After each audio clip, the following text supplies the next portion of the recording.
अगले 10 वर्ष का जितने इकोनॉमिस्ट से मैं बात कर रहा हूं, करीब करीब 5 लाख करोड़ रुपए की जरूरत है अगर बिहार में शिक्षा व्यवस्था में आमूलचूल परिवर्तन लाना है। 5 lakh additional investment, capital investment चाहिए। This is over and above जो 50,000 करोड़ रुपया हर साल खर्च हो रहा है।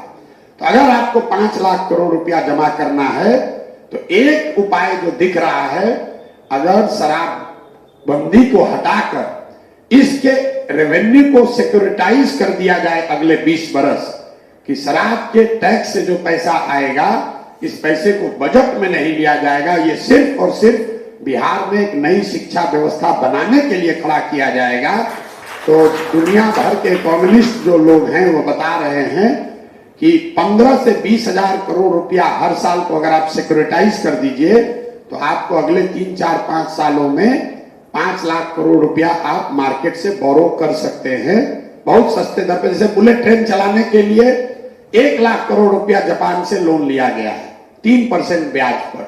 तो हम लोग को इस पर भी चिंता करनी चाहिए कि क्या शराब जैसे धंधों से जो टैक्स आता है वो सर नेताजी के सुरक्षा पर वो पैसा न खर्च हो, उनका फर्नीचर न बनाया जाए, उनका हेलीकॉप्टर न खरीदा जाए, उसको बच्चों को सिर्फ और सिर्फ पढ़ाने के लिए खर्च किया जाए, इसका भी कानून में प्रावधान किया जाए। कम से कम जनसुराज की पब्लिक घोषणा में कहा जाए कि शराबबंदी अगर हटाएंगे तो ये पूरा पैसा सिर्फ और सिर्फ बिहार में भविष्य बदले इसके लिए बच्चों के पढ़ाई पर, कैपिटल इंफ्रास्ट्रक्चर बनाने पर खर्च करेंगे। शिक्षा के क्षेत्र में विकास हेतु प्रयोग किया जाएगा, इसका मैं विरोध करता हूँ। एक शिक्षाविद होने के नाते मैं स्पष्ट करना चाहता हूँ कि शराबबंदी जैसे खत्म होगा तो बिहारियों की प्रथम पाठशाला परिवार में उलझनों का सामना करना पड़ेगा, जिससे शिक्षा के क्षेत्र में और बच्चों के मेधा और संस्कार पर इसका कुप्रभाव पड़ेगा। मैं इसका विरोध करता हूँ।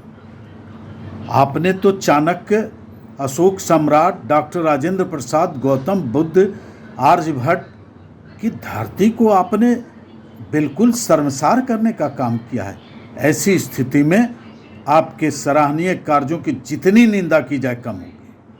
आप बिहार के बच्चों की मेधा आईआईटी में, एनआईटी में, मेडिकल में, इंजीनियरिंग में, शोध में, प्रबंधन संस्थानों में जो मेधा का परचम लहरा रहे हैं पूरे विश्व में, उस पर आपने कालिक पोतने का कार्य किया है कि 5 लाख करोड़ रुपया कैसे इकट्ठा किया जाएगा। अभी तो जो पैसा है वो सैलरी देने में ही चला जा रहा है। 5 लाख करोड़ रुपया चाहिए अगर आप बिहार में बेहतर, देश की सबसे अच्छी शिक्षा व्यवस्था बनाना चाहते हैं। उसके लिए इंफ्रास्ट्रक्चर के लिए, ट्रेनिंग के लिए, प्रोटोकॉल्स के लिए, प्रोसेसेस के लिए वो व्यवस्था लगेगी।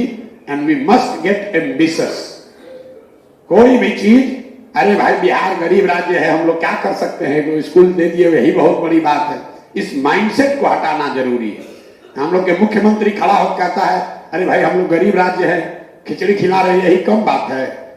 हम लोगों ने पहले ही मान लिया कि हमसे गिरा मरा हुआ आदमी कोई नहीं है इस देश में।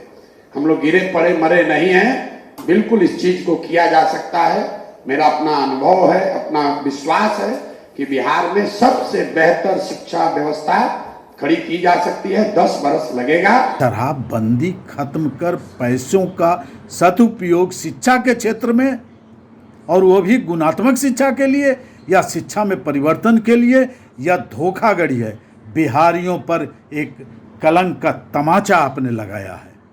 शराबबंदी खत्म नहीं होनी चाहिए और उसके पैसे का सदुपयोग शिक्षा के क्षेत्र में नहीं होना चाहिए।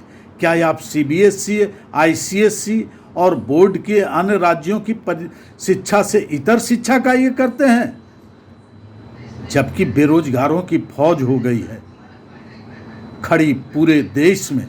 और ऐसी स्थिति में जो मेधावी छात्र हैं, मेधा है जिनके पास, और इसी शिक्षा प्रणाली के द्वारा हुई है, और उसको आप समाप्त करने का घोषणा कर रहे हैं, और वो भी शिक्षाविदों के बीच।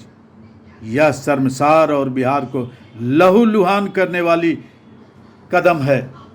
इसकी जितनी निंदा की जाए कम होगी।